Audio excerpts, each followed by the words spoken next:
कणकवली विधानसभा मतदारसंघात जनतेने मला तिसऱ्यांदा नेतृत्व करण्याची संधी दिली।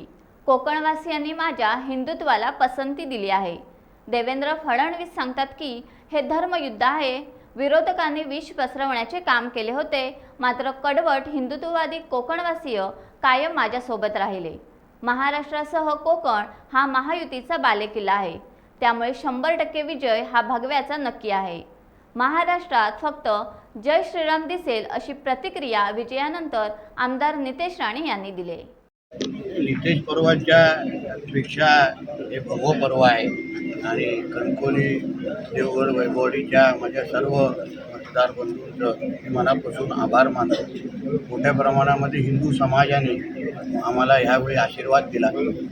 माझे भारतीय जनता पक्ष आणि महायुतीचे सर्वच कार्यकर्त्यांनी, माझ्या जवळचे सहकार्यांनी दिवस रात्र एक करून आमचं आव्हान हे नुसतं कणकवली देवगड वैभववाडी पुरतं नव्हतं, पण ही लढाई भगव्याविरुद्ध फतव्याची होती आणि ही लढाई भगव्यांनी अधिकृत पद्धतीने जिंकलेली आहे आणि नुसतं घासून नाही, ठासून जिंकलेली आहे। हे आमचं महाराष्ट्र हे भगवादारांचं राज्य आहे आणि म्हणून राज्यात तर भगवादारांची सत्ता आलीच आहे, पण आमच्या ह्या मतदारसंघामध्ये जिथे मोठ्या प्रमाणामध्ये मुंबईतूनच नाही पण साऊदी आणि या इस्लामिक राज्यांमधून मोठ्या प्रमाणामध्ये मौलवी आले, मोठा पैसा हिंदू धर्माच्या विरुद्ध वापरला गेला, हिंदू धर्माच्या विरुद्ध द्वेष पसरवलं गेलं, म्हणून आमचा हा मतदारसंघ हिंदुत्ववादी विचाराचा मतदारसंघ ह्याच्यावर शिक्कामोर्तब झालेला आहे। म्हणून माझ्या विजयामध्ये हिंदू समाज, आमच्या परिवाराचे कार्यकर्ते आणि महायुतीच्या माझ्या सर्वच सहकाऱ्यांच्या मोठ्या प्रमाणामध्ये मला सहकार्य मिळालं, त्यांचे मी मनापासून आभार।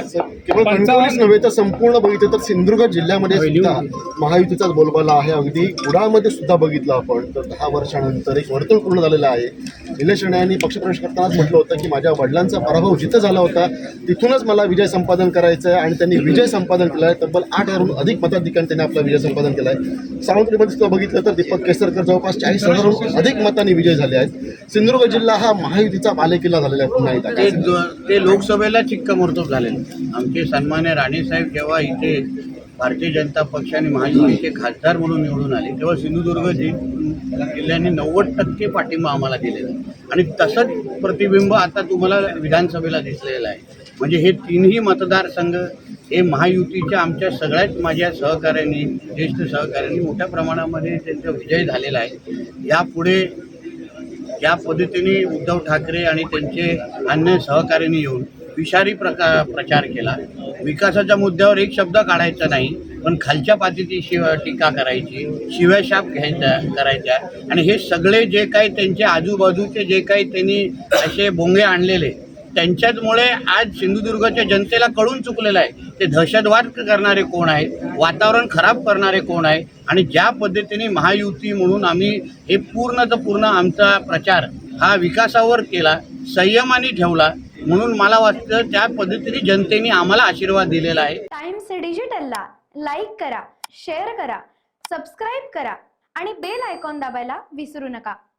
Times digital.